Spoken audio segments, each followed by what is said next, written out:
Chris Bhansali जी के पास चलते हैं, चेयरमैन है जीजे ईपीसी से। क्रिस सर, बहुत बहुत शुक्रिया सर। धनतेरस के जो नंबर है काफी स्ट्रांग नंबर थे, मैं खुद भी ग्राउंड पे पूरे दिन था, उस दिन बिक्री काफी अच्छी दिख रही थी, भाव का तो असर दिख ही नहीं रहा है, लोगों पे जमकर खरीदारी हुई, खास करके मुंबई के ज्वेलरी मार्केट की। और जो रिपोर्ट भी आई है सोने चांदी की, उसमें कहा गया है कि 60,000 करोड़ से ज्यादा का कारोबार हुआ है। सर, आप लोगों के पास क्या रिपोर्ट है सर, और ओवरऑल इस त्योहारी सीजन किस तरह के नंबर की उम्मीद आप लोग कर रहे हैं सर? विश्व मोहन जी, आप पहले तो आपके माध्यम से सारे दर्शकों को आपको दिवाली की शुभकामनाएं। आपको भी बहुत बहुत शुभकामनाएं सर। शुभकामनाएं। एक हफ्ते पहले जब हम रिटेलर से और बड़े प्लेयर से बात कर रहे थे, तो सभी का ये कहना था कि because of the high price इस दिवाली की सीजन में सेल जितना एक्सपेक्टिंग है उतना नहीं होएगा।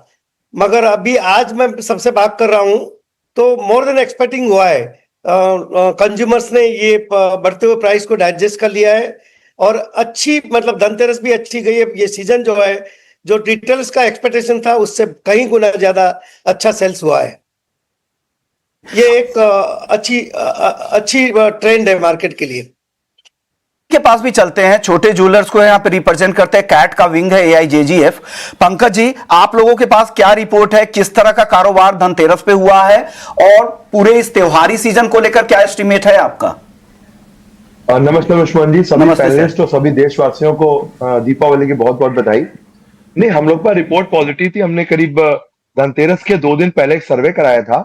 तो सर्वे में चूंकि ऑलरेडी चांदी में बूम चल रहा था, बाइंग ही बाइंग थी, स्टॉक की शॉर्टेज चल रही थी, तो हम लोग के सर्वे में निकल गए सिल्वर और जो निवेशक हैं यानी गोल्ड की ज्वेलरी की सेल्स तो हमारी डाउन हुई है। और धनतेरस के बाद भी जो हमने क्वेरी करी है तो ज्वेलरी की सेल्स हमारी डाउन आ रही है। बाकी इन्वेस्टमेंट के रूप में सेल्स बहुत तगड़ी गई है, कहीं कोई किसी के मन में डाउट नहीं है। और निवेशकों ने मतलब कंज्यूमर्स ने हंस के लिए, सबको ऐसा ट्रेंड लग रहा है कि आगे आने वाले दिनों में सोना चांदी तेज है। जो वर्ल्ड की टेंशन चल रही है तो सभी लोगों ने बाइंग करने में, किसी के मन में कोई डर का भाव नहीं है, और लोग लगातार बाइंग कर रहे थे, कहीं कोई दिक्कत वाली बात नहीं हुई। हम लोग का एस्टिमेटेड 50,000 करोड़ का था धनतेरस के पहले। धनतेरस के बाद हमने जो सर्वे किया तो लोगों लगभग 60,000 करोड़ का, मतलब 25 टन से 30 टन गोल्ड, और चांदी भी हमारी थी लगभग 32,500 का गोल्ड, 32,500 करोड़, और 17,500 करोड़ का हमारा था सिल्वर का। वो बढ़ के 60,000 करोड़ टोटल हमारी सेल्स हम लोग के पास आई है। आपकी उम्मीद से बेहतर है, और वो नंबर दिख भी रहे थे, और वो क्राउड से भी साफ नजर आ रहा था जिस तरह की भीड़ पूरी ही ज्वेलरी मार्केट में थी। रेनिशा जी, आपसे भाव के हिसाब से मैं जानना चाह रहा हूं, सारे एक्सपर्ट बुलिश नजर आ रहे हैं गोल्ड सिल्वर में, आपको भी लग रहा है इस दिवाली क्या खरीदना चाहिए, सोना या चांदी? कहां कंफर्ट आपको ज्यादा मिल रहा है? Happy Diwali to you and all the जो भी हम देख रहे हैं हमें। मुझे लग रहा है जिस तरह से ये दिवाली में प्राइजेस ऑलरेडी 70% जितना बढ़ चुके हैं गोल्ड में, एंड 75% सिल्वर में, ये प्राइजेस पे लेना लोगों को थोड़ा बहुत अकोमोडेटिव नहीं लग रहा है, बहुत हाई प्राइजेस है। बट आई वुड से जिस तरह से पहले के रिटर्न्स मिले हैं, हमें शॉर्ट टर्म नहीं सोचना चाहिए गोल्ड और सिल्वर में इन्वेस्ट करने के लिए। Always think of at least 3 to 5 years, जहाँ पे प्राइजेस एक्सपेक्टेड है यहाँ से डबल हो सकती है। सो आई वुड से स्टैगर्ड वे में इन्वेस्टमेंट करना स्टार्ट करना चाहिए। एटलीस्ट 25% आप इस धनतेरस दिवाली में बाइंग कर सकते हैं, एंड नेक्स्ट 25% आप हर 5% फॉल पे दोनों कमोडिटीज ले सकते हैं। आई वुड से वो सबसे बेस्ट स्ट्रैटेजी रहेगी लमसम बाइंग करना है तो। एंड अगर SIP करते हैं हर महीने, that is the best way through ETFs and digital gold, digital silver, तो वो तो आपको बहुत ही अच्छे रिटर्न्स मिलेंगे। बट लमसम इन्वेस्टमेंट करना है तो 25% एटलीस्ट इस लेवल्स पे भी किया जा सकता है, एंड एवरी 5% फॉल पे नेक्स्ट 25% कीजिए। तो SIP बेस्ट है। लमसम अगर आप करना है तो आप 25% अभी लगाएं, 75% आप अपने पास पैसे रखें, फिर जैसे जैसे आपको मौका मिले हर लेवल पे कर सकते हैं। रेनिशा जी, एक छोटा जवाब दे दीजिए, सोना और चांदी अगली दिवाली तक आपके टारगेट क्या हैं? मुझे लगता है एटलीस्ट एक थोड़ा 10-15% करेक्शन आने के बाद फिर से रिवर्सल स्टार्ट हो सकता है। एंड मुझे लगता है नेक्स्ट ईयर एटलीस्ट हम गोल्ड को $5,000 एंड सिल्वर को $60 तो जरूर देखेंगे, शायद प्राइसेस इससे भी ज्यादा होगी, बट इट ऑल डिपेंड्स कि यूएस की फेड पॉलिसी किस तरह से रहती है, मार्केट में अनसर्टिनिटी कैसे रहती है, जियोपॉलिटिकल टेंशंस कैसे रहते हैं, तो ये सारी चीजें नजरअंदाज रखते हुए ही हमें नेक्स्ट टारगेट्स मिलेंगे, बट एटलीस्ट बेयर मिनिमम मुझे लगता है कंजर्वेटिव टारगेट्स तो ये है ही। तो 1.5 लाख मान के चले सोने को और चांदी 2 लाख प्लस सर मैम अगली दिवाली तक। अगर हम $5,000 को इंडियन रुपीस में कन्वर्ट करते हैं तो गोल्ड डेफिनेटली 1,50,000 तक रहेगा, एंड सिल्वर को अगर $60 से इंडियन रुपीस में कन्वर्ट करते हैं तो अराउंड अबाउट 2 लाख की लेवल जरूर दिखेगी। बट ये लेवल्स पे पूरा लमसम बाइंग करना मैं एडवाइस नहीं करूंगी, मैंने जैसे बोला 25% अभी करें और हर 5% फॉल पे थोड़ा थोड़ा और 25% डालते रहे। किसे आप यहाँ पे खरीदारी करते हैं। चलिए वक्त है ब्रेक का, ब्रेक के बाद लौटेंगे तो कौन सा ऑप्शंस आपके लिए इस दिवाली में बेहतर है, क्या खरीदारी करें, क्या आपको फायदा मिल सकता है, किससे दूर रहें, बताएंगे आपको ब्रेक के बाद। जल्द लौटते हैं।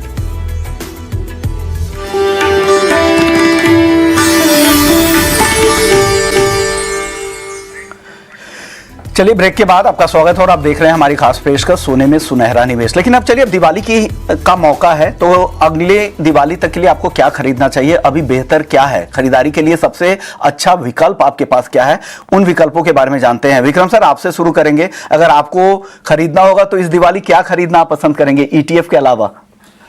देखिए विश्वमोहन जी, मैं आपके शो में पहले भी कह चुका हूं कि इस सेंचुरी का सिल्वर और गोल्ड ETF जो है वो सबसे one of the best innovation कह लीजिए, इन्वेंशन कह लीजिए। क्यों? क्योंकि इसकी लिक्विडिटी जो होती है वो अंडरलाइंग फिजिकल मार्केट से कहीं ज़्यादा होती है। दूसरी बात, ये फुली रेगुलेटेड है, इसमें जो भी इन्वेस्टर कंप्लेंट्स हैं, जो भी इश्यूज़ हैं वो सेबी गाइडलाइंस में कवर्ड है और सेफ है, सिक्योर है, कन्वीनियंट है। आज की तारीख में लोग म्यूचुअल फंड्स जो हैं वो ऐप के थ्रू खरीदते हैं, तो इसमें सब it ticks all the boxes. Also देखिए, मैं ये नहीं कहता हूँ कि आपको फिजिकल गोल्ड और सिल्वर नहीं खरीदना चाहिए। जो ब्यूटी फिजिकल गोल्ड या सिल्वर की है वो एक शायद ETF यूनिट की नहीं हो सकती है, लेकिन टू द एक्सटेंट आप gold and silver portfolio diversification के लिए यूज कर रहे हैं तो इट इज़ वेरी इंपॉर्टेंट कि उसको ETF फॉर्म में लें, क्योंकि ETF जो है वो एक्सचेंज पे ट्रेड होता है और वो मार्क टू मार्केट आपको मिल जाता है। फॉर इंस्टेंस, जैसे अगर कोई कल को ब्लैक स्वॉन इवेंट आता है और रिस्क एसेट्स है या इक्विटी में करेक्शन आता है या बॉन्ड मार्केट में कुछ कुछ टर्मोइल आता है, तो आपके क्वाइट पॉसिबल कि आपके गोल्ड और सिल्वर में एप्रिसिएशन हो, तो वो एक पोर्टफोलियो में आपको ETF रहेंगे तो वो वैल्यूएशन में आ जाएगा। अगर आप फिजिकल गोल्ड में इसको इन्वेस्ट करेंगे फॉर पोर्टफोलियो डाइवर्सिफिकेशन तो उसका मार्क टू मार्केट है वो थियोरेटिकल रहेगा, प्लस टैक्स एफिशिएंसी भी है। आप अगर एक मल्टी एसेट पोर्टफोलियो मेंटेन करते हैं, मल्टी एसेट स्ट्रैटेजी आप अगर फॉलो करते हैं वेल्थ क्रिएशन के लिए, तो उसमें हिस्टोरिकल डेटा है कि गोल्ड ऐड करने से और सिल्वर ऐड करने से बहुत रिटर्न्स पे भी और वॉलेटिलिटी ऑफ द रिटर्न्स पे भी फर्क पड़ता है। तो मैं ये कहूँगा कि जो इन्वेस्टर, जो इंडिविजुअल बिलीव करते हैं wealth creation through capital markets, उनके लिए ETF जो है वो सबसे बेहतरीन विकल्प है। लेकिन हाँ, गोल्ड की ज्वेलरी भी खरीदिए, गोल्ड की कॉइन्स भी खरीदिए, गोल्ड की ऑर्नामेंट्स भी खरीदिए, सिल्वर के भी खरीदिए, लेकिन ये दोनों को मिक्स मत करिए। जो इन्वेस्टमेंट पोर्टफोलियो और कंजम्पशन पोर्टफोलियो को दोनों को अलग अलग रखें। यानी आप दोनों आप सोच ले कि आप प्योर इन्वेस्टर है, इन्वेस्टमेंट पर्पस के लिए खरीद रहे हैं, ये आपको तय करना है। तो कंजम्पशन और इन्वेस्टमेंट दोनों अलग अलग करके रखना जरूरी है। आप बताइए सैम जी, आप कहाँ निवेश की सलाह देंगे इस दिवाली? देखिए, एक तो ETF की बाइंग है, डिजिटल गोल्ड भी बहुत अच्छी तरीके से चल रहा है। उसके अलावा देखिए, एज ए ज्वेलर्स हमने ये देखा है कि घर के अंदर इन्वेस्टमेंट करना हो तो इन्वेस्टमेंट एक हस्बैंड के इन्वेस्टमेंट के रूप से और वाइफ अपनी ज्वेलरी पहनकर भी एक सुख पा सकती है। तो उस तरीके से जो ज्वेलरी है सबकी पॉकेट्स के हिसाब से 2 ग्राम हो गया, 6 ग्राम हो गया, 12 ग्राम हो गया, और सिस्टमेटिक इन्वेस्टमेंट प्लान हो गया, या तो फिर एक रिटेलर के पास डिफरेंट लेवल मंथ्स की पॉलिसीज भी होती हैं जिससे बाइंग होती है। बुलियन की जो बाइंग है, चाहे वो चांदी के सिक्के हो या गोल्ड के सिक्के हो, गोल्ड के बार्स हो, चांदी के बार्स हो, उसकी भी बाइंग बहुत अच्छी रहती है। और ये एनी टाइम इनकैशेबल है, फिजिकल जो गोल्ड है या फिजिकल बार्स या फिजिकल ज्वेलरी है। तो मुझे लगता है वो भी एक तरीके से बाइंग धीरे धीरे समय पे करते रहनी चाहिए। लेकिन मुझे ये भी लगता है कि अगर लॉन्ग टर्म एस्पेक्ट से बाइंग करनी है तो ऐसा नहीं है कि एक बार रुक जाए, सोचे, जैसे जैसे अपने फाइनेंस का या इन्वेस्टमेंट का मौका मिले या इकट्ठा होता है तो इमीडिएटली धीरे धीरे बाइंग गोल्ड और सिल्वर के अंदर करते जानी चाहिए, क्योंकि धीरे धीरे उसके बेटर रिजल्ट्स मिलते जाएंगे। और हमने ये भी देखा है कि जो बाकी एसेट्स के अंदर अगर डाला जाए उसके मुकाबले में गोल्ड या सिल्वर के अंदर डाला जाए तो उसको बोलते हैं नो ब्रेनर, उसके अंदर धीरे धीरे रिटर्न्स सालों के अंदर मिलते ही जाते हैं। ओके, तो अलग अलग विकल्प है, आप अपने रिस्क एपेटाइट और आपका मेन फोकस क्या है, आप किस लिए निवेश करना चाहते हैं या कंजम्पशन के लिए चाहते हैं, ये आपके हिसाब से आप डिसाइड कर सकते हैं। लेकिन गोल्ड, सिल्वर या डायमंड कहां अभी खरीदारी के बेहतर मौके हैं, ये समझते हैं क्रिस सर से। क्रिस सर, क्या इस त्योहारी सीजन क्या आपको लग रहा है जो खरीदार है, जो शॉपर्स है, जो अपने कंजम्पशन के लिए खरीदना चाहते हैं, उनके लिए गोल्ड, सिल्वर या डायमंड अभी बेहतर है? इस वक्त अगर प्राइस का कंपैरिजन करें तो डायमंड मच बेटर है। जो हिसाब से जो तेजी सिल्वर और गोल्ड में देखने मिली है उसके मुकाबले डायमंड में करेक्शन मिला है, 5-10% चीपर मिल रहा है कंपेयर टू लास्ट दिवाली। तो लोग डायमंड की तरफ भी रुझान दिखा रहे हैं। ये इस त्योहार की सीजन में हमने देखा है, हमने बहुत सारे रिटेलर से बात की है, डायमंड ज्वेलरी का सेल्स भी काफी बढ़ा है। मगर ये जो दशक है वो इंडिया का है, जो हिसाब से इंडियन इकोनॉमी ग्रोथ कर रही है तो स्पेंडिंग पावर बढ़ रहा है। तो मुझे तो लगता है तीनों क्षेत्र में, सोना, चांदी और डायमंड, तीनों में ये तेजी बरकरार रहेगी। तीनों में ही यहां से तेजी दिख सकती है, लेकिन प्राइस पॉइंट ऑफ व्यू से डायमंड आपको ज्यादा यहां पर बेहतर दिख रहा है। नितिन जी, आप बताइए, क्या आपको पसंद आ रहा है इस त्योहारी सीजन, सोना, चांदी या डायमंड? क्या खरीदारी की सलाह देंगे? विश्वमन जी, मैं 1 मिनट लूंगा यहाँ पे। देखिए, सोने चांदी में जैसे संयम भाई ने कहा, नो ब्रेनर है, बिल्कुल सही बात है। ये वेल्थ क्रिएशन टूल का भी काम करता है, ये आपका हेज अगेंस्ट रिस्क का भी काम करता है। फिर वो चाहे रिस्क वॉर का हो, हमने रशिया के वॉर में देखा गोल्ड बढ़ा, इसराइल के वॉर में देखा गोल्ड बढ़ा, फिर चाहे वो नोटबंदी जैसे सिनेरियो रहे हो या अभी डी डॉलराइजेशन, हम सब में गोल्ड को बढ़ते हुए देख रहे हैं। मेन मुद्दा ये है कि हम इन्वेस्ट कैसे करें। देखिए, मैं 2001 से इंटरनेट को इस्तेमाल कर रहा हूँ और 15 दिन पहले तक मैं ये समझता था कि डिजिटल इन्वेस्टमेंट्स जो होता है वो सबसे बेटर होता है, क्योंकि आपको कहीं भी आपको सुरक्षा की चिंता नहीं करनी होती है, रख रखाव की चिंता नहीं करनी होती है। लेकिन विश्वमन जी, 15 दिन पहले मेरे एक फ्रेंड का फोन आया रात को 9 बजे, और उसके फादर को जो है उसने हॉस्पिटल में एडमिट किया था and he immediately needed 15-20 lakh rupees. तो उसने मेरे से बोला, भैया मेरे पास गोल्ड है, क्या उस गोल्ड के बदले में मुझे पैसा मिल सकता है? मैंने उससे पूछा तुम कहाँ हो? उस एरिया के ज्वेलर को फोन किया, वो ज्वेलर ने तुरंत उसके अकाउंट में 20 लाख रुपए ट्रांसफर किया और उससे गोल्ड ले लिया। तो उस दिन मुझे समझ में आया कि जो फिजिकल गोल्ड है उसका कोई भी डिजिटल एसेट बराबरी नहीं कर सकता। और जैसा हमारे पूर्वज कह के गए कि सोना जो है वो संकट के समय काम आता है, और संकट के समय में अगर आपको काम आने के लिए सोना खरीदना है तो आपको फिजिकल सोना अपने लोकल सुनार से ही खरीदना पड़ेगा, तभी आपको तरक्की मिलेगी, तभी आपको बरकत मिलेगी उस सोने पे। विश्वमोहन जी, यानी लिक्विडिटी जो मिलती है वो गोल्ड जितनी नहीं मिलेगी। अब कभी भी सोने के बारे में कहा भी जाता है कि ये कभी सोता नहीं, क्योंकि आप लोकल ज्वेलर और जो आपके ट्रस्टेड ज्वेलर है उसे कभी भी आप इसे लिक्विडेट करा सकते हैं। पंकज जी, डिजिटल या फिजिकल कितना रखना चाहिए अपने पोर्टफोलियो में अगर बांटना हो तो? छोटा जवाब एक दे दीजिए सर।